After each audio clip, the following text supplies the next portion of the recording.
ڈرامے جو تاریخی بنائے جاتے ہیں تو ڈرامے دیکھنا تو ہم جائز نہیں کہتے، اس میں بے حیائی بھی ہوتی ہے،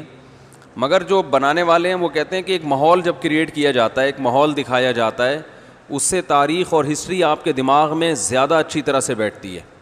تو طیب اردگان نے ڈرامہ بنایا نا، ارطغرل بڑا مشہور ڈرامہ چل رہا ہے، بہت دنیا دیکھ رہی ہے،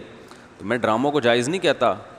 لیکن جو لوگ فلمیں دیکھ رہے ہیں پہلے سے بے حیائی کے کاموں میں پڑے ہوئے ہیں اور غلط چیزیں دیکھ رہے ہیں، تو ہم ان کو کم از کم یہ مشورہ دیتے ہیں کہ یار انڈین فلمیں دیکھنے سے بہتر ہے یہ جو آج کل وہ ڈرامے جو ہمارے فیملی سسٹم کو تباہ و برباد کر رہے ہیں،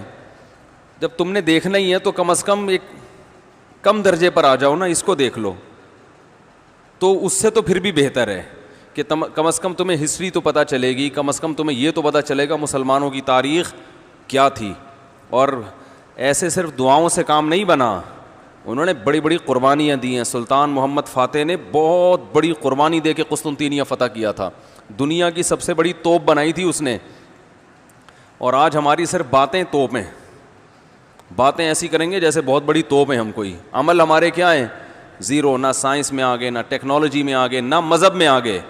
وہ ٹیکنالوجی کی دنیا میں بہت آگے تھے، سائنس کی دنیا میں بہت آگے تھے۔ سلطان محمد فاتح نے جب قسطنطینیہ کو فتح کرنے کا ارادہ کیا، استنبول کو، نبی کی پیشگوئی تھی کہ میری امت میں جو طبقہ استنبول جو فتح کرے گا نا وہ جنتی ہے، تو صحابہ کے دور سے کوششیں ہو رہی تھیں، اور استنبول میں 1000 سال سے خلافت قائم تھی عیسائیوں کی، اور اسے کوئی فتح کر نہیں سکتا تھا۔ ابو ایوب انصاری رضی اللہ تعالیٰ عنہ گئے، وہ نہیں فتح کر سکے، ان کی قبر وہیں بنی، بڑے حملے ہوتے رہے، اتنی چوڑی دیوار میں نے خود دیکھی ہے، اس کی میں نے ویڈیو بھی بنائی تھی،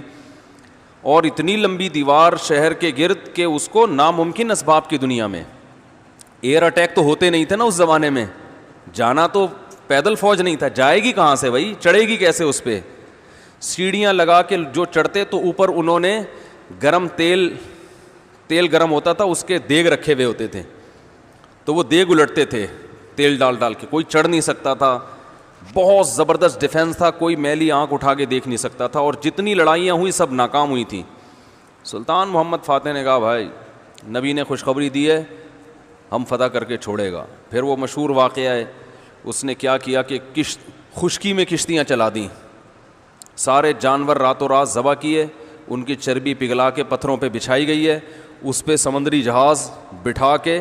وہاں میں جب ترکی میں گیا ہوں تو اب دیکھو یہ چیز کتابوں میں بھی بتائی جا سکتی تھی نا، لیکن وہاں طیب اردگان نے کیا کیا ہے، میوزیم بنائے ہیں، ان میں یہ پورا منظر دکھایا جاتا ہے۔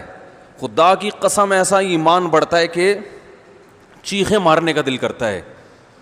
ایسی جو علماء بھی گئے ہیں نا، بنوری ٹاؤن کے ایک شیخ الحدیث گئے تھے، وہ کسی نے بتایا وہ رو رہے تھے چیخیں مار کے، جو جاتا ہے یہ منظر ہوتا ہے،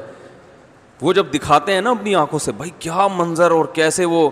کشتیوں کو راتوں رات خشکی پہ لے کے چلے ہیں، اور خشکی پہ لے جا کے پیچھے سمندر میں اتارا، اور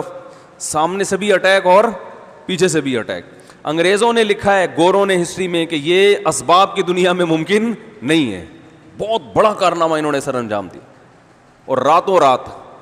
تو یہ ہماری تاریخ تھی جس کی وجہ سے ہمیں عروج ملا تھا، آج ہم صرف پیڑے کھا رہے ہیں، باتیں ٹھوک رہے ہیں بیٹھ کے، صحیح ہے نا۔